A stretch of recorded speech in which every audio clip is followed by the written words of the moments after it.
Divorcing you was absolutely the right choice. You and your child are still as pitiful as ever. I make $200,000 a year. It seems that my ex-husband just wants to brag about himself.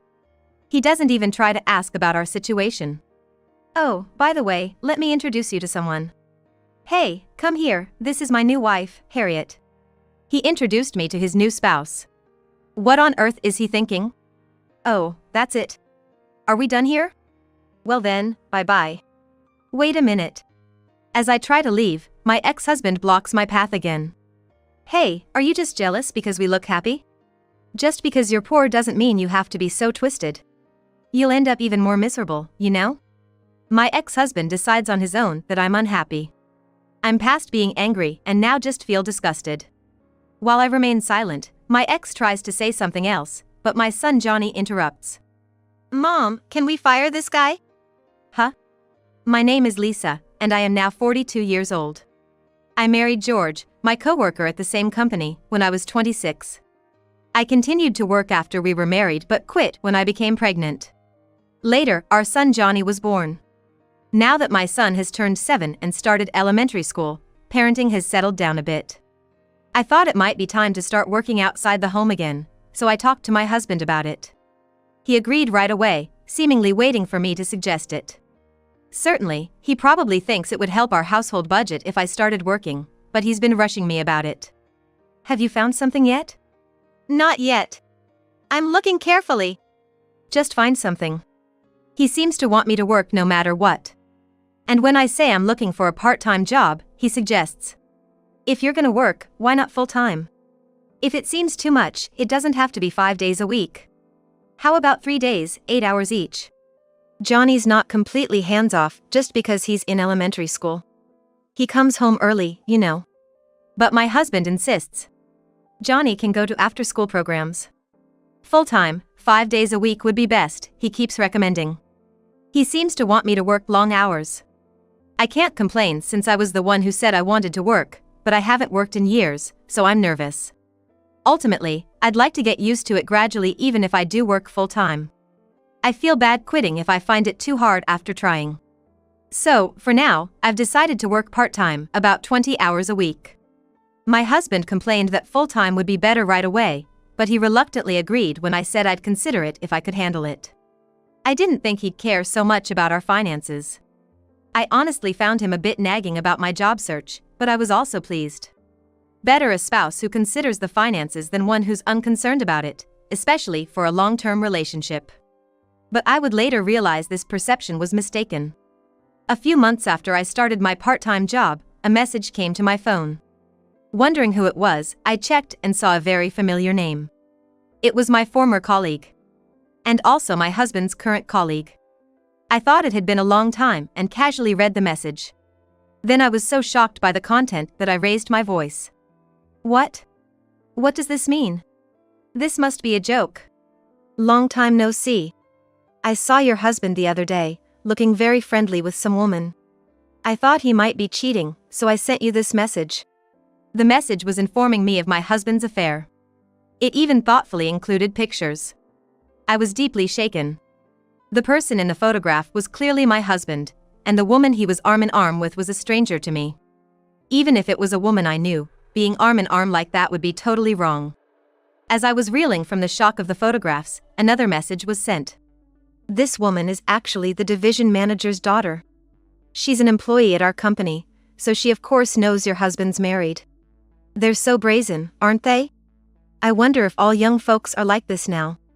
It was obvious from my colleague's message that she was enjoying this gossip, but I replied with thanks and closed the messaging app. I never thought my husband would be cheating on me. But when I thought about it, many things started to make sense. Especially how he had been pushing me to work hard even when I wasn't settled with childcare. He must have thought it would give him more time to cheat. And today, he's supposedly away on an overnight business trip. It's probably a lie to spend quality time with his mistress. The next day, when my husband came home, I confronted him immediately. I knew that if we were going to divorce, I should keep a straight face and gather evidence, but I couldn't pretend everything was okay. What is this all about? I demanded, showing him the picture. My husband was taken aback for a moment but quickly recovered and defiantly responded. Ah, if you knew, then it can't be helped. It's exactly as you see. I was surprised. I had expected some kind of excuse. The woman is the division manager's daughter, right? The division manager's destined to move up even higher in the company. You understand what I'm saying? To be blunt, I'd gain more from marrying this woman. It would guarantee my promotion. She's younger and prettier than you, too. He looked at me with a disdainful expression. I thought that if he cried and apologized, I wouldn't go as far as divorcing him because of our child, Johnny. But this attitude of his, what was this? He didn't seem to feel guilty about cheating at all. He even brazenly compared me to his mistress, saying she was better than me. Was he really this kind of man? I was so disappointed. As I remained silent, he grew more confident and continued. Well, that's how it is. I think we should divorce. It's a bit sooner than planned, but I was gonna tell you eventually, so this is good timing. And so we divorced. After being told all that, I couldn't even pretend I didn't want to divorce. It was better for my mental health to quickly get the child support and divide the property, and then divorce.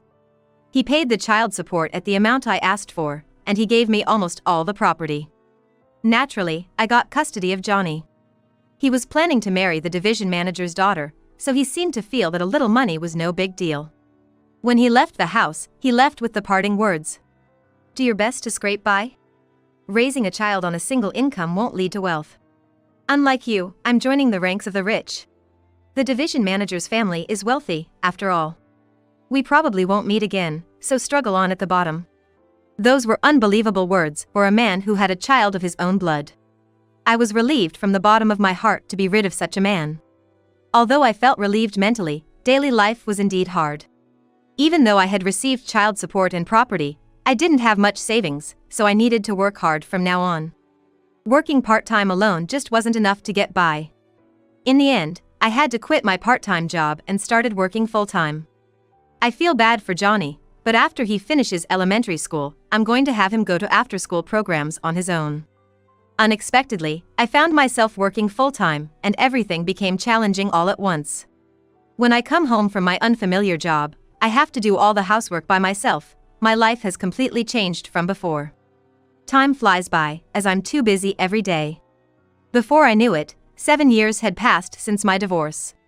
But no matter how busy I am, humans can adapt. Now that Johnny is in middle school, he can mostly take care of himself. I think he's grown into a very responsible boy compared to other boys his age, perhaps because I'm always so busy. He even does the cooking and laundry for me. Thanks to that, I've been freed from housework and childcare, and for the past few years, I've had time for myself. Both my personal and working life is going very well. Now I can say it clearly. I'm certainly glad I broke up with that awful man. If I had continued to be married to him, I wouldn't have this life now. But one day, while my son and I were shopping at the local mall, I ran into that terrible guy. It was my ex-husband, George. I didn't notice him, but he started talking to me. Hey, isn't that you, Lisa? Long time no see. You've really aged. Is that what you say to someone you haven't seen in a while? A person with normal sensitivity would never say that to a woman. I could tell in an instant that he hadn't grown at all as a person. I got annoyed within a few seconds of meeting him and snapped back. Huh? You're the one who's aged a lot. I didn't recognize you for a moment. Honestly, George really had aged a lot. I hadn't seen him for 7 years, but it felt like he'd aged twice as much. His hair was thinning, and his belly was out, showing a complete middle-aged figure. I thought talking to my ex-husband was a waste of time, so I tried to walk away, saying, "Oh, well, long time no see. But I don't really have anything to say to you. See you later." But he wouldn't let me go. He stood in my way and started talking nonsense. Hey, don't be so cold. The family is all together again. Let's catch up for a bit." I didn't want to hear anything about his life. If there's one thing I'd like to complain about, it's that he stopped paying child support a few years after our divorce. Child support is not my right, but Johnny's right. The fact that he could talk so openly in front of Johnny, who was owed that money, made me irritated. But George didn't care about my mood at all. He started talking about his recent life, which I didn't want to hear. After our divorce, I remarried. I married the daughter of the manager who was in that picture with me. Oh, he's not a manager anymore, he's an executive now. And I got promoted to manager. I'm definitely winning now. To be honest, I don't care how much George has been promoted, it has nothing to do with me, and I'm not envious. All I thought was, why are you bragging about not paying child support even after being promoted? He's such a cheap man to not even pay a few $1,000s a month, even though he's winning. And to rub it in even more, George continued his bragging. Breaking up with you was the right choice. You and your son still look poor. I make $200,000 a year. In the end, George just wanted to brag about himself. He didn't even try to hear about our lives. I thought that any normal parent would be curious about their child's life, but he didn't even talk to Johnny, who was standing right in front of him. He's really a terrible father. Oh, that reminds me. Let me introduce you. Hey! George called over a woman who was looking at clothes in the distance. The woman came over, and I knew right away who she was. I had seen her in a picture before. It was George's new wife, Harriet. Meet my wife, Harriet. How about that? She's way more beautiful than you, isn't she? He introduced me to his new wife. What was he thinking? This woman stole my husband when we were married. I'm glad we're apart now, but back then it was shocking, and I did resent it at the time. I have no good impression of this woman at all. You'd think my ex-husband would know that, even though he's not the brightest, but he must be really looking down on us. He seems not to have the brains to realize even that. Oh, is that all? I don't have time. Bye-bye. I said goodbye, feeling extremely unpleasant. Of course, I don't even glance at the woman, let alone greet her. Wait a minute. As I was about to leave, my ex-husband blocked my way again. Stop it. There's no point in hearing about your home life. Jealous because we look happy? You're not just poor in money, don't be bitter in your heart too. You'll only get more miserable. My ex-husband arbitrarily decides that I'm unhappy. Mind your own business. I'm perfectly happy, so leave me alone. The most unfortunate thing lately is being spoken to by you. Even though I say I'm happy, my ex-husband doesn't believe it at all, and arbitrarily worries about my situation. Well, happiness varies from person to person, but being poor isn't happy. Don't push yourself. It's probably impossible for you to remarry with those conditions. I'm worried about you as your ex-husband, you know. Saying that, my ex-husband's face showed an expression completely opposite to concern. He's making a complete fool of me. When I looked at the face of my ex-husband's wife standing next to him, she was also smirking, looking like she's making fun of me. I'll never be friends with this woman. She feels good by looking down on people, she's the worst kind of woman. I told you, you're way better. Have some confidence. Is my ex-husband sucking up to his current wife or praising her as the best compared to me? Well, he was promoted thanks to his current wife, so he's probably buttering her up whenever he can. He's really the worst man. You're really the lowest level of woman. I can't believe you were able to marry him. My ex-husband's wife insults me, even though we've just met. That's the worst kind of behavior. I wanted to leave the scene as soon as possible, so I wouldn't retort, but my ex-husband stood in front of me, so I couldn't move. I'll tell you, we're still in love, so the chance of getting back together is 0. Don't get your hopes up for something wrong. My ex-husband seems to be having some wild delusion. He thinks I'm still attached to him, even though it's been 7 years since our divorce due to his affair. His head is so full of fantasies that I can't say anything. When I was at a loss for words because of my ex-husband's ridiculous delusion, he seemed to think he was right. Hey, too shocked to say anything? Being a popular man is tough. What's popular about a middle-aged man's appearance? I'm past anger and starting to feel sick. When I was silent, my ex-husband tried to say something more, but Johnny interrupted him. Mom, can you fire this guy? Huh? My ex-husband is dumbfounded by Johnny's incomprehensible words. It seems that Johnny is very angry. Calling me this guy instead of Dad? Well, it doesn't matter, but what do you mean? I'm not getting fired, am I? You're in middle school now, study properly. He talks down to Johnny too. It's unforgivable that he's making fun of my beloved son as well. I was about to explode with anger at my ex-husband when I heard a voice calling me. Hey, what's going on here? A man came over, calling out. My ex-husband froze when he saw the man's face. Why are you here? boss?" My ex-husband asked the man in front of him. "I'm just here shopping with my family." "Are you saying I shouldn't be here?" "No, I'm sorry. I didn't mean it that way, but I was just wondering why you were talking to my ex-wife." "Oh, that's natural. She's my current wife, after all." "What? Her? No, this is your wife, boss? I can't believe." Actually, about 3 years ago, I remarried with the CEO of my deceased husband's company, with whom I had lost my wife. The CEO and I became close after my divorce when he approached me while I was shopping at the supermarket. Since I had previously worked at the same company as my ex-husband, I knew the CEO. The CEO knew that my ex-husband had an affair with the head of his department's daughter, leading to our divorce, and that he later married her. It seemed that the CEO was quite bitter about this as a fellow man. But he thought he couldn't meddle in an employee's private life until he saw me at the supermarket and impulsively spoke to me. I was very surprised since I knew the CEO, but I didn't think he would remember my face and name as just an ordinary employee. Perhaps he remembered me easily because I worked at the reception desk of the company. "It seems your marriage didn't work out. But I'm sure you'll find someone better soon." "CEO, I'm glad you remember me. But you don't have to worry about me, I'm fine." At that time, I had been divorced for less than a year, so I was somewhat putting on a brave face. But the CEO, with his vast life experience, saw right through my act and comforted me with kind words. "Divorce takes more than 3 times the effort of marriage. Even if you divorced smoothly, it's tiring.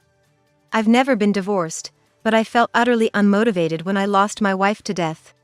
When a man and woman who once loved each other part ways, that's just how it is. So, you don't need to put on a brave face." The CEO knew the loneliness of ending a married life. Indeed, while I was glad to have separated, I was also feeling a whirlpool of emotions like loneliness and emptiness at the time, so his words touched my heart. "If talking to someone like me helps, call me anytime. I'll treat you to dinner whenever you like," he said, handing me his business card. I thought it would be too bold to contact him for about 2 years, but as time passed, I calmed down and wanted someone to talk to again. So I finally decided to call the CEO. Despite his busy schedule, the CEO made time for me and treated me to dinner. When I was an employee, the CEO was still a department head, and he had an unapproachable aura since he was the previous CEO's son, but once we had dinner together, I found him easy to talk to, like a nice uncle. Perhaps because I was no longer an employee, the CEO and I quickly became good drinking buddies. Then, about a year passed, and the CEO proposed to me with a serious look.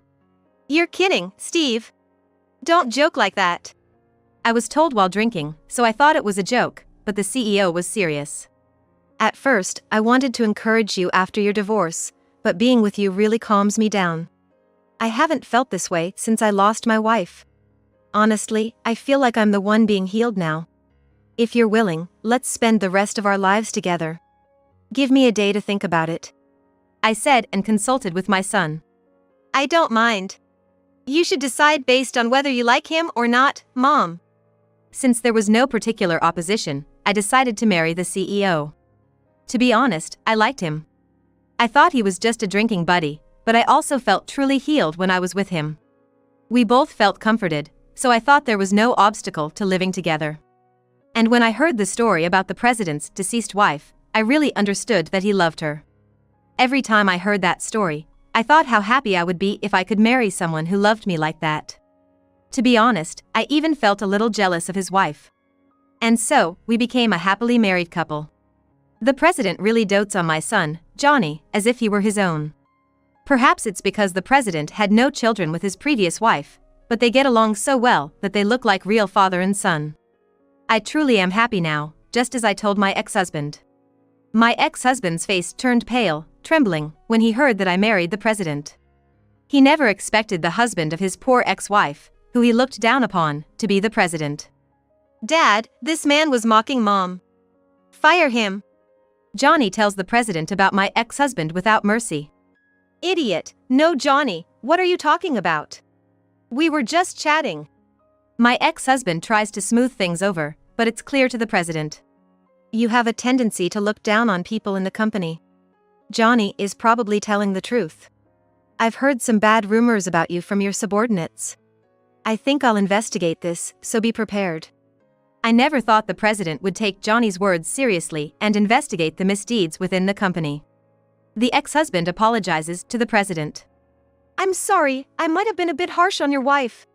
Can you please hold off on the internal investigation? He's begging, even in a crowded shopping mall, showing how much he doesn't want the investigation. But this is practically an admission of guilt. The president is not listening. No, I'm going to proceed. By the way, your close friend, the executive, has a bad reputation too.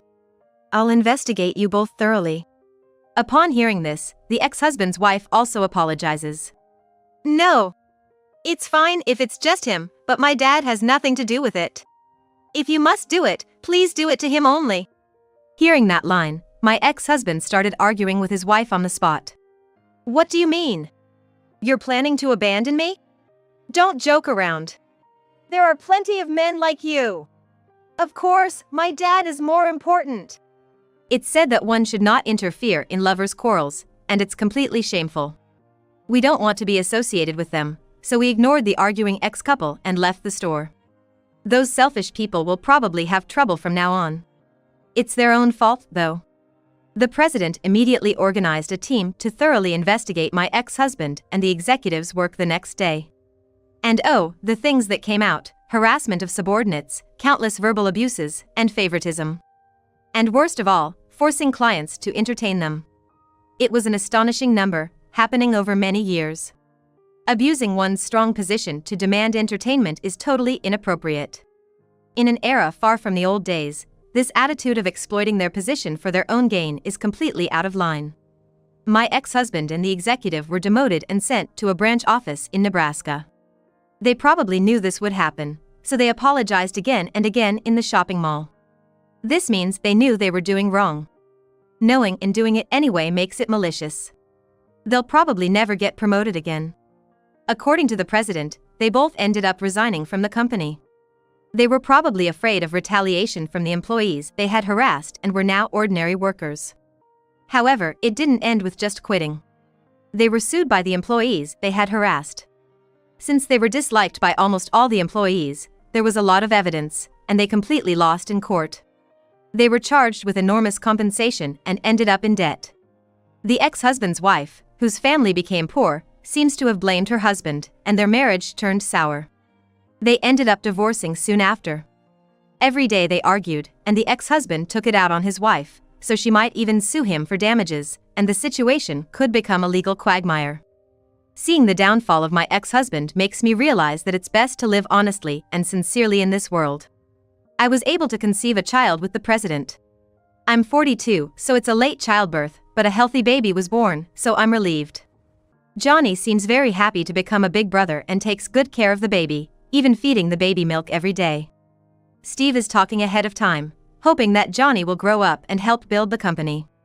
We're both getting older, so raising a child will be hard, but the fear flies away when I look at the baby's sleeping face. Thank you for being born. Mom's gonna work hard.